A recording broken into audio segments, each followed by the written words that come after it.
복음 개인화 12번째 나갑니다. 오늘부터 응답에 대한 이해 첫 번째 나갑니다.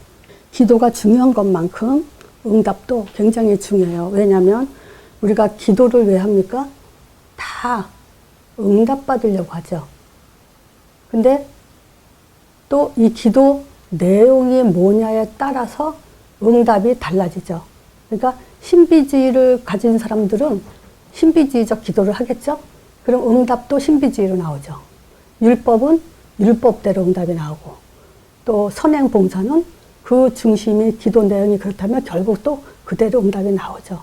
그래서 기도 내용이 뭐냐에 따라서, 즉 말씀을 어떻게 확립되어 있냐에 따라서 기도도 달라지고 응답도 달라지는 거예요. 그래서 말씀이 없다면 금방 말씀드린 것처럼 내 체질대로 기도하고 응답은 거기에 따른 응답을 받게 되겠죠. 정말 기도가 무엇이고 응답이 무엇인지를 성경적으로 우리가 이렇게 틀을 잡아놓지 않으면 결국은 끝에 가서 달라집니다. 응답에 대한 이해를, 이 메시지를 들은 지 얼마 안 된 분들은 이 말이 어려울 거예요. 응답에 대한 이해, 또 다른 말은 뭐냐면 성령에 대한 이해입니다. 응답과 성령은 절대 따로 뛸 수는 없고요. 응답이 곧 성령이에요. 이제 그 부분을 가장 응답에 대한 이해 첫 번째, 이것이 이제 잘 이해가 돼야 됩니다. 일단 우리가 응답했을 때 진짜 응답이 있어요. 또 가짜 응답이 있어요. 이걸 구분할 수 있어야 되겠죠. 진짜 응답은 특별 은총이죠.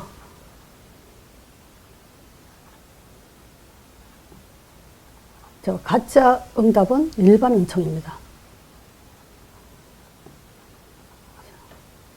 그럼 다시 한번 말씀드리는 점은요, 하나님이 꼭 주시는 응답이 있어요. 그게 특별 은총이에요. 일반 은총은요, 종교인, 또 불신자, 또 기독교인, 또 기독교 이단, 이런 그 어디서나 다 똑같이 받을 수 있는 응답을 일반 응답이라고 할 수 있어요. 일반 은총. 자, 그러면 한번 여러분들이 지금 받아온 응답, 아, 이건 정말 하나님이 주셨다 하는 그 응답을 한번 생각해 보세요. 그러면 그 응답이 일반 사람들, 종교인도 또는 그 다른 사람들도 받은 것인지 아닌지, 그걸 한번 확인해 보세요. 그러면 다른 종교에서도 받은 응답이었다면 그거는 응답으로 착각하는 거죠. 가짜 응답 또는 착각 응답. 응답이라고 착각하는 거죠. 자, 그래서 오늘은 이 부분에 분명한 눈을 뜨셔야 됩니다. 자, 우리가 진짜 응답의 근거를 먼저 대야 돼요. 아, 그래서 이게 진짜 응답이구나 하는 근거가 뭐냐면요, 하나님의 창조예요. 자, 하나님의 창조는요, 가장 중요한 창조가 뭐죠? 사랑의 대상이에요. 즉, 인간을 하나님 형상대로 창조하신 거예요. 자, 여러분이 한번 지금 평생 자손 대대로 천대까지 먹을 수 있는 돈이 있다. 또 명예도 있고 권력도 있다. 다 가졌다. 자, 그러면 행복하겠죠. 뭐 돈만 넘쳐나도 행복하겠죠. 자, 근데요, 그건 결코 행복이 아닙니다. 하나님은 그렇게 행복하도록 창조하지 않았어요. 그럼 하나님을 생각해 보세요. 하나님은 다 가지셨잖아요. 전지전능하시고 무소부지하시고 무소불능하시고 없는 것이 없으신 이 지구 자체가 모든 만물, 이게 모든 자체가 다 하나님 건데 하나님은 혼자 영원히 살고 싶어 하지 않는다 그랬잖아요. 그게 뭡니까? 사랑 없이는 살 의미가 없습니다. 사랑 없이는 살고 싶지 않은 것이 바로 존재의 의미예요. 사랑 때문에 사람들은 살기를 원하고 또 행복합니다. 사랑 때문에. 자, 그래서 지금 하나님이 우리를 하나님 형상대로 지으셨다는 것은 하나님이 사랑의 대상으로 영원히 함께하기 위해서 창조하신 거예요. 여기서 제가 옛날에 그런 생각을 했거든요. 아담이 선악과 먹고 죽었을 때 최초의 인간이잖아요. 그리고 싹 이렇게 없애고 다시 새롭게 지었으면 되지 않았을까 이 생각했거든요. 근데 아니에요. 왜냐하면 하나님의 사랑은 처음 사랑이고 영원한 사랑이에요. 그래서 절대 없애지 않아요. 하나님 형상대로 지음받은 인간은요, 영원한 존재, 하나님의 사랑의 대상으로서. 자, 그래서 우리가 하나님의 창조가 하나님 자신이 사랑이죠. 그 사랑은 뭐냐면요. 사랑의 증표를 주셨어요. 자, 그 사랑의 증표가 하나님 형상이라는 것도 사랑의 증표지만 로마서 5장 8절에 이렇게 얘기했죠. 목숨 건 사랑. 그 사랑이 뭐냐면 십자가 사랑이에요. 그래서 사랑의 증표는 하나님의 형상 또는 십자가 사랑. 이 두 가지가 하나님의 사랑의 증표라고 할 수 있죠. 자, 그래서 하나님은 영원한 함께 영원한 존재로 같이 살고 같이 함께 가고 함께 나누기 위한 그런 창조를 하셨는데 근본 문제가 생겼죠. 이게 원죄 문제라고도 할 수 있어요. 자, 우리가 잘 아는 창세기 3장 1절에서 6절이죠. 자, 뭐죠? 선악과 먹지 말라 하는 금령을 어긴. 그럼 그건 뭐냐면 하나님의 말씀을 떠난 사건. 그래서 죄 가운데 빠져서 사단에 잡힌 문제죠. 야, 그럼 사랑에 꼭 필요한 게 뭐냐면요. 대화예요. 그렇죠? 우리도 알잖아요. 대화가 안 통하는데 사랑할 수가 없죠. 대화가 통하고 마음이 통해야 삶의 모든 권세, 목적, 방향 이런 것들이 통하게 돼 있죠. 근데 사단은 뭐냐면요. 하나님과 대화가 단절되게 해놓고 하나님 마음이 통하지 않게 하고 사단의 종로로 타도록 이렇게 근본 문제가 터진 거예요. 이때 하나님이 주신 말씀이 창세기 3장 15절 이 말씀이에요. 여자의 후손 보내겠다. 그리고 뱀의 머리 상하고 그는 그의 발꿈치를 상하게 하겠다. 이 말은 뭐냐면요. 하나님의 작정이에요. 자, 여기서 얘기하자면요. 선악과 안 먹으면 영원히 함께 살려고 그랬는데 선악과 먹었네요. 그러면 어떻게 됐죠? 하나님을 떠나게 됐어요. 죄 가운데 빠져 사단에 잡히게 됐어요. 그러면 하나님의 작정은 뭐겠어요? 여자의 후손 보내서 뱀의 머리 상하고 그는 그의 발꿈치를 상하게 하겠다.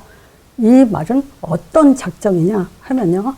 그건 이제 결론적으로 말씀드릴게요. 그래서 신약에 예수님이 오셨어요. 자, 하나님의 아들이 오셨죠. 자, 이 아들을 통해서 하나님의 존재를 드러내셨어요. 존재를 증명하셨어요. 이 하나님의 아들을 모든 하나님의 방법은 아들이에요. 하나님을 알 수 있는 방법, 만나는 길, 제 문제 해결하는 길, 흑암을 꺾는 길, 모든 하나님의 사역의 방법은요, 이 아들입니다. 자, 그래서 우리는 제일 믿음의 신앙의 첫 번째 또 강조하지만요, 아들을 통해서 하나님이 있다, 이렇게 믿어야 돼요.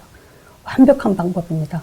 다른 어떤 종교 또는 사단도 따라할 수 없는 그런 하나님의 방법이 바로 이 하나님 아들이에요.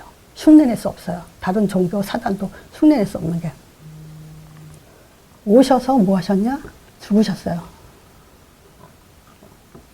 자, 죽으셨을 때 요한복음 19장 30절에 다 이뤘다 그랬죠. 자, 다 이뤘다는 것은 자, 창세기 3장 하나님 떠난 문제, 로마서 3장 23절. 모든 사람이 죄를 범했죠. 그래서 어떤 상태입니까? 죄 때문에 지옥 배경과 또 그 저주, 재앙, 이런 문제 속에서 빠져나오지 못하죠. 예수님이 죽으심으로 인해서 이 모든 문제를 다 끝낸 거예요. 자, 그리고 부활하셨죠. 그래서 여기서 완전히 사망 권세를 깨뜨리시고 지금도 살아 역사하십니다.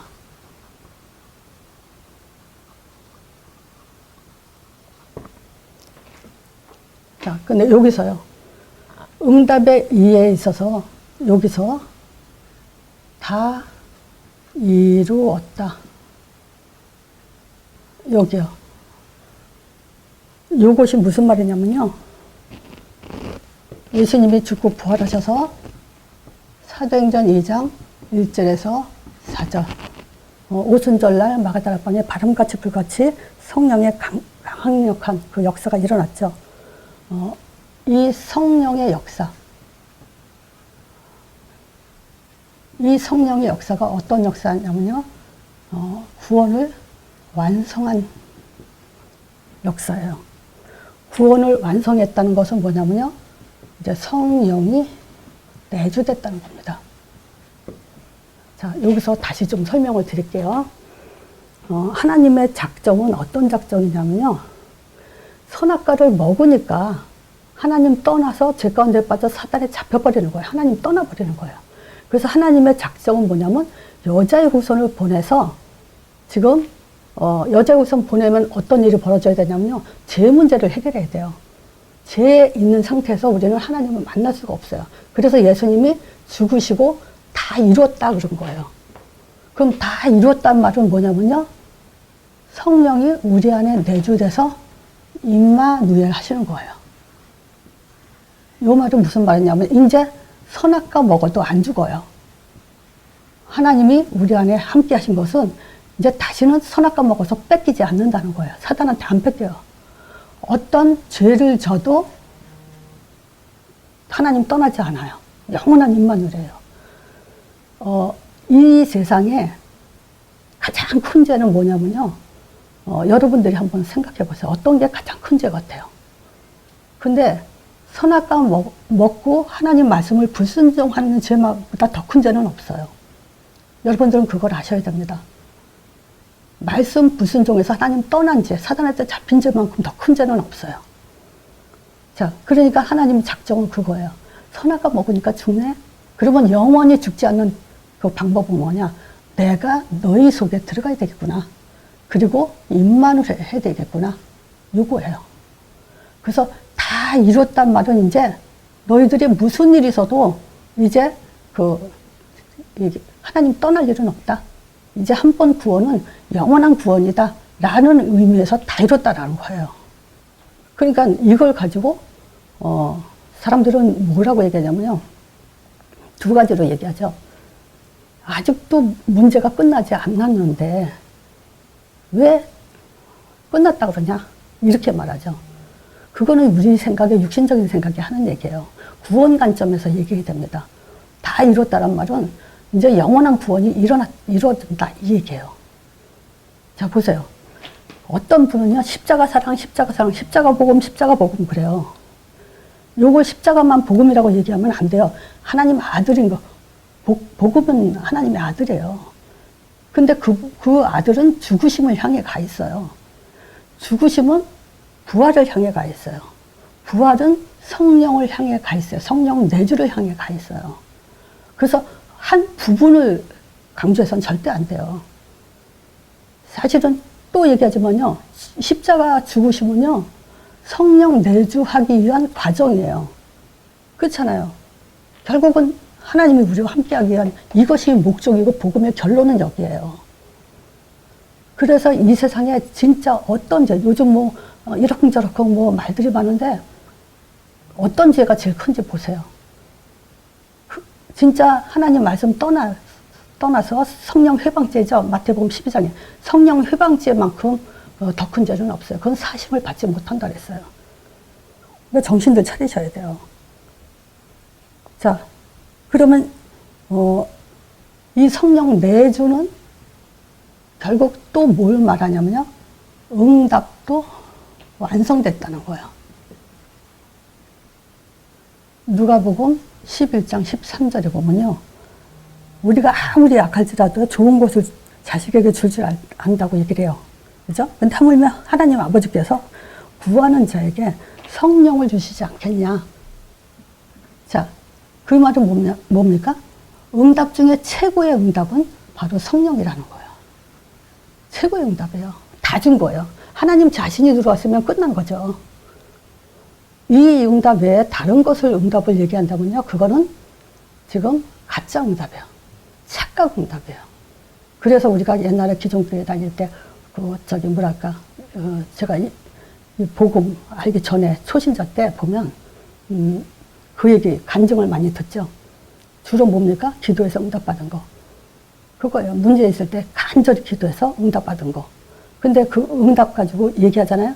그러면 그걸 들은 사람은 또 자기 체험대로, 자기 경험대로 또 응답을 얘기해요. 그러니까 결국은 뭡니까? 복음만 남질 않아요. 그리고 틀린 응답을 얘기하죠. 그리고 자꾸 거기에 플러스 더 점점 종교성만, 체험만 강조되는 그런 결과를 갖고 돼 있죠. 죄 중에 뭐겠어요? 또 제일 끔찍한 거죠. 간음도 있고, 살인도 있고. 자, 이 간음도 마찬가지예요. 고린도전서 5장 5절 보세요. 그 안에서 간음 사건 벌어졌죠? 근데 이런 자들은 사단에게 내어준대요. 그렇지만 육신은 사단한테 멸하지만 영은 주 예수 날에 구원 얻게 한다 그래요. 그만큼 구원은 완전하다는 얘기를 하는 거예요. 또 이 자범죄 이런 거 가지고 아직 안 끝났는데 왜 다 끝났다 그러냐? 이런 사람은 지금 구원 관점에서 지금 이해하지 못하고 있는 거고요. 또 다 이뤘다고 했으니까 이제 죄를 져도 된다. 또 이렇게 말하는 사람도 있어요. 근데 하나님은 아시죠? 다 이뤘다 또는 자기 합리화 시켜가면서 죄를 이렇게 포장하는 사람들. 그거 하나님이 모르시겠어요? 다 알죠? 거기에 대한 대가는 반드시, 자범죄는요, 거기에 대한 대가 반드시 이 땅에 살면서 거기에 대한 대가는 반드시 옵니다. 여기 얘기했잖아요. 사단은 사단에게 내어준다. 육신은 사단에게 내어준다고. 자, 성령의 역사가 다시 구원의 완성, 즉 성령 내주로 임마누엘이 성령의 그 이해예요. 또 이 성령은 곧 응답이라는 그 이해를 해야 됩니다. 성령 그러면 내주, 그리고 임마누엘 이렇게 돼가야 돼요. 그리고 응답 완성, 그리고 계시도 완성됐어요. 하나님의 계시는요, 아들을 보내는 거예요. 구약에 계속 창세기 3장 15절 메시아 보내겠다 그랬죠. 자, 그리고 예수님 오셔서 뭐였죠? 죽으셨잖아요. 이걸 죽으실 걸 계속 얘기했죠. 예수님 자신도 그리스도 고백한 베드로한테 아직 말하지 마라. 내가 이제 십자가에서 죽을 거다 얘기를 하죠. 그리고 부활할 것도 얘기했잖아요. 구약에 다 예언했어요. 자, 그리고 이제 성령 보내줬잖아요. 그러면 더 하나님이 알려줄 게 뭐가 있어요? 구원사역 끝났어요. 구원의 완성, 구원사역 끝났어요. 그럼 계시도 완성된 거예요. 더 이상 계시가 없어요. 뭘 계시받아 받았다. 하나님이 이렇게 알려줬다. 다 그거는 틀린 소리야. 성경적이지 않아요. 자, 그걸 반드시 이해해야 됩니다. 자, 그리고 보세요. 이 부활하신 예수님이 하늘로 올라가시기 전에 요한복음 20장 19절에서 23절에 23절에 나중에 다 읽어보세요. 제자들한테 말씀하시고 나서 저희한테 향해서 뭐라냐면 숨을 내쉬며 가라사대 성령을 받으라 그러죠. 하나님의 숨이에요. 성령을 받으라 이 얘기죠. 그리고 계속 하는 말이 뭐냐? 마태복음 28장 9절에 너희가 지금 평안하냐? 이걸 물어보죠. 누가복음 24장 36절에도 너에게 평안이 있을지다. 이런 얘기를 하죠. 즉 성령이 우리와 함께하는 그 응답을 받은 자는 평안하게 돼 있죠. 그래서 자, 결론적으로 간단하게 말하자면요, 이거예요. 자, 하나님의 창조. 우리는 하나님의 형상대로 지음받았어요. 이 창조된 우리가 지금 이 근본 문제 때문에 지금 하나님 떠나게 돼 있잖아요. 원죄죠. 그래서 창세기